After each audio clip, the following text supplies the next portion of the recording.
دوستو کبھی غور کیا کہ سارے خزانے مٹی کے نیچے، تانبا، سونا، چاندی، لوہا، معدنیات، سبزیاں، فروٹ، سب کچھ مٹی کے نیچے، اور مٹی انسان کے پاؤں کے نیچے۔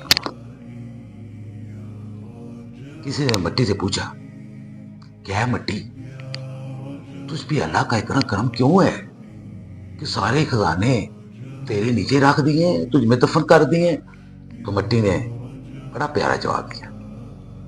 مٹی کہتی ہے، جب سے میں مٹی ہوں، جب سے میں مٹ گئی ہوں، اپنے آپ کو مٹا دیا ہے۔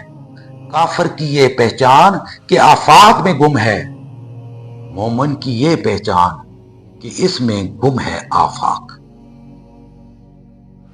ہم دنیا کے لیے لڑتے پھرتے رہتے ہیں ساری زندگی کہ یہ چیز میری ہے، وہ چیز میری ہے، اور سب کچھ ادھر ہی چھوڑ کے چلے جاتے ہیں۔ وہ بلندی کس کام کی جس پہ انسان چڑھے اور اپنی اوقات بھول جائے، انسانیت سے گر جائے۔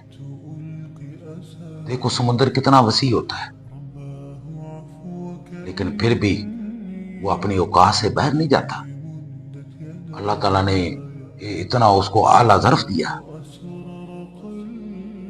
موجے دریا سے کہہ رہا ہے سمندر کا یہ سکون، جتنا جس کا ظرف ہے اتنا وہ خاموش ہے۔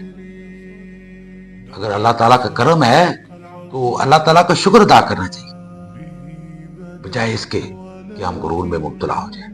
ہمارے پاس گاڑی آ جائے، اچھی کوٹھی مل جائے، اچھے کپڑے پہن لیں تو ہمیں تکبر آ جاتا ہے، ہم دوسروں کو حقارت کی نظر سے دیکھنا شروع کر دیتے ہیں۔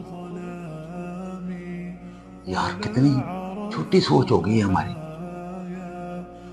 میں سمجھتا ہوں کہ اتنا تو سکندر اعظم آدھی دنیا کر کے مغرور نہیں ہوا تھا جتنا ہم ان چھوٹی باتوں پہ تکبر میں آ جاتے ہیں، اور یہ نہیں پتا کہ سب کچھ یہی چھوڑ کے چلے جانا ہے۔ نہ تو زمین کے لیے نہ آسماں کے لیے، یہ جہاں ہے تیرے لیے، تو نہیں جہاں کے لیے۔ خوش رہیں، خوشیاں بات۔